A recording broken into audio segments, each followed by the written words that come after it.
Hi ಎಲ್ರಿಗೂ ನಮಸ್ಕಾರ. ಎಲ್ಲರೂ ಹೇಗಿದ್ದೀರಾ? ಐ ಹೋಪ್ ಎಲ್ಲರೂ ಚೆನ್ನಾಗಿದ್ದೀರಾ ಅಂತ ಅಂದ್ಕೊತೀನಿ. Welcome to my channel vibe with Shruti. ನಾವಿವತ್ತು ಸಿಂಪಲ್ಲಾಗಿ ಅಕ್ಕಿ ರೊಟ್ಟಿ ಮತ್ತು ಬೆಂಡೆಕಾಯಿ ಪಲ್ಯನ ಯಾವ ರೀತಿ ಮಾಡ್ಕೊಳ್ಳೋದು ಅನ್ನೋದನ್ನು ನೋಡ್ಕೊಳ್ಳೋಣ. ಫಸ್ಟ್ ನಾನಿಲ್ಲಿ ರೊಟ್ಟಿನ ಮಾಡ್ಕೊಳ್ಳೋದನ್ನ ನೋಡ್ಕೊಳ್ಳೋಣ.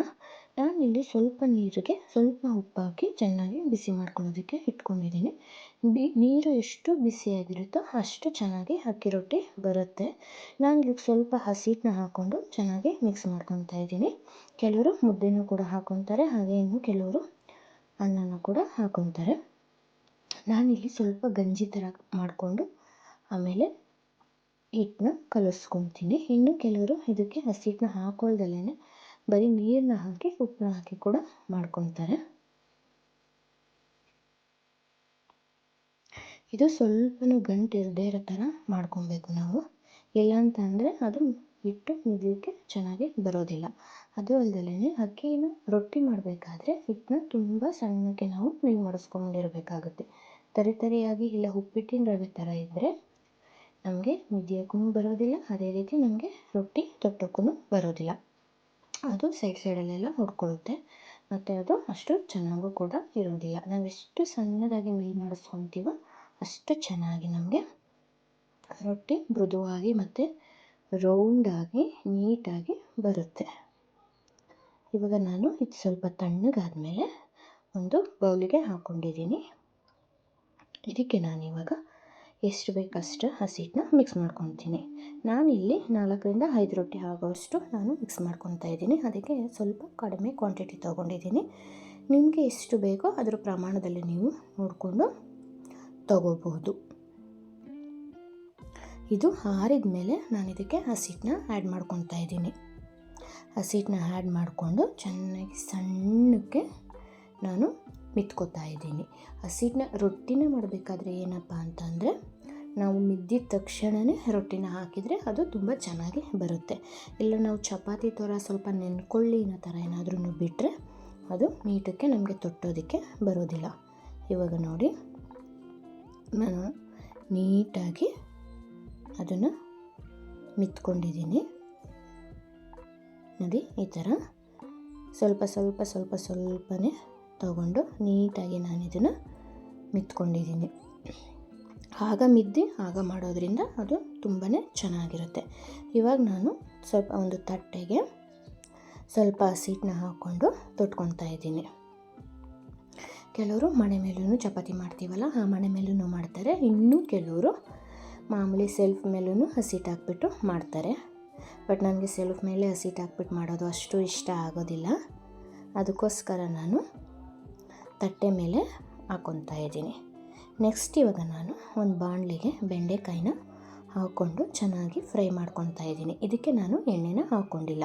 ಇನ್ನೂ ಕೆಲವರು ಯಾವ ಥರ ಮಾಡ್ತಾರೆ ಅಂತ ಅಂದರೆ ನಮ್ಮ ಮಂಡ್ಯ ಸ್ಟೈಲಲ್ಲಿ ಯಾವ ಥರ ಮಾಡ್ತೀವಿ ಅಂತ ಅಂದರೆ ಹುಣಸೆ ಹುಳಿನ ಹಾಕಿ ಚೆನ್ನಾಗಿ ಅದು ಫ್ರೈ ಮಾಡ್ಕೊತೀವಿ. ಹುಣಸೆ ಹುಳಿನ ಹಾಕಿ ಫ್ರೈ ಮಾಡ್ಕೊಳ್ಳೋದ್ರಿಂದ ಅದು ಟೇಸ್ಟು ಕೂಡ ಚೆನ್ನಾಗಿ ಬರುತ್ತೆ ಮತ್ತು ಬೆಂಡೆಕಾಯಲ್ಲಿ ಇರುತ್ತಲ್ಲ ಅದು ನಾರು ಥರ ಅದು ಕೂಡ ಹೋಗುತ್ತೆ.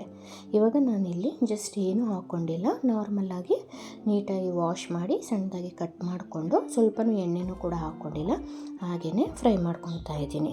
ನೆಕ್ಸ್ಟ್ ಇವಾಗ ಇದಕ್ಕೆ ನಾನು ಕಡಲೆಬೀಜ, ಕಡಲೆಬೇಳೆ ಮತ್ತು ಈರುಳ್ಳಿ, ಟೊಮೊಟೊ ಎಲ್ಲನೂ ಒಗ್ಗರಣೆಗೆ ಏನೇನು ಬೇಕು ಅದನ್ನೆಲ್ಲ ನಾನು ಹಾಕ್ಕೊಂಡು ಇವಾಗ ಒಂದು ಬಾಣಲಿಗೆ ಸ್ವಲ್ಪ ಎಣ್ಣೆ ಬಿಟ್ಟು ಬಿಸಿ ಆದಮೇಲೆ ಅದಕ್ಕೆ ಸ್ವಲ್ಪ ಸಾಸಿವೆ, ಸ್ವಲ್ಪ ಕರಿಬೇವಿನ ಸೊಪ್ಪು ಹಾಕಿ ಚೆನ್ನಾಗಿ ಫ್ರೈ ಮಾಡ್ಕೊತಾ ಇದ್ದೀನಿ. ಹಾಗೆ ಇದಕ್ಕೆ ಜೀರಿಗೆ, ಹಾಗೆ ಮತ್ತು ನಾನು ಸೋಂಪುಗಳನ್ನ ಕೂಡ ಹಾಕ್ಕೊತೀನಿ.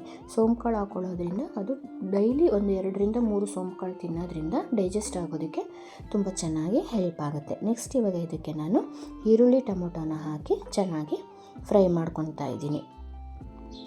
ಇದನ್ನು ಚೆನ್ನಾಗಿ ಒಂದು ಗೋಲ್ಡನ್ ಬ್ರೌನ್ ಬರೋವರೆಗೂ ಫ್ರೈ ಮಾಡ್ಕೊಂಡಾದಮೇಲೆ ಇದಕ್ಕೆ ನಾನು ಹುರಿದಿಟ್ಕೊಂಡಿರೋವಂಥ ಬೆಂಡೆಕಾಯಿನ ನಾನು ಮಿಕ್ಸ್ ಮಾಡ್ಕೊತೀನಿ.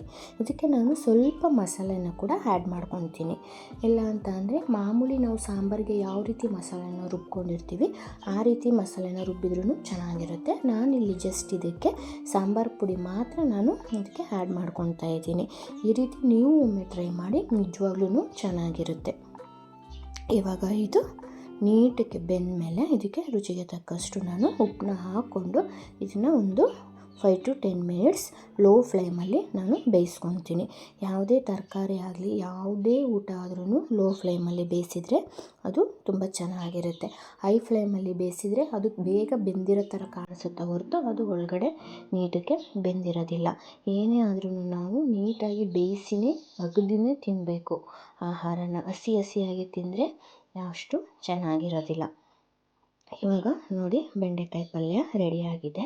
ಇದನ್ನು ನಾನು ಫುಲ್ಲು ಕಡಿಮೆ ಮಾಡಿಬಿಟ್ಟು ಅದ್ರ ಮೇಲೆ ಲಿಡ್ನ ಕ್ಲೋಸ್ ಮಾಡಿ ಬೇಯಿಸೋದಕ್ಕೆ ಇಟ್ಕೊತಾ ಇದ್ದೀನಿ.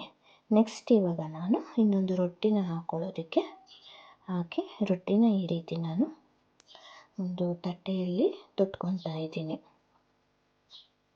ನೋಡಿ ಆವಾಗ ಮಾಡಿ ಆವಾಗ ಕಲಸಿರೋದ್ರಿಂದ ಹಾಗೆ ಮತ್ತು ನಾನು ಗಂಜಿನ ಮಿಕ್ಸ್ ಮಾಡ್ಕೊಂಡಿರೋದ್ರಿಂದ ರೊಟ್ಟಿ ಎಷ್ಟು ನೀಟಾಗಿ ಬರ್ತಾಯಿದೆ.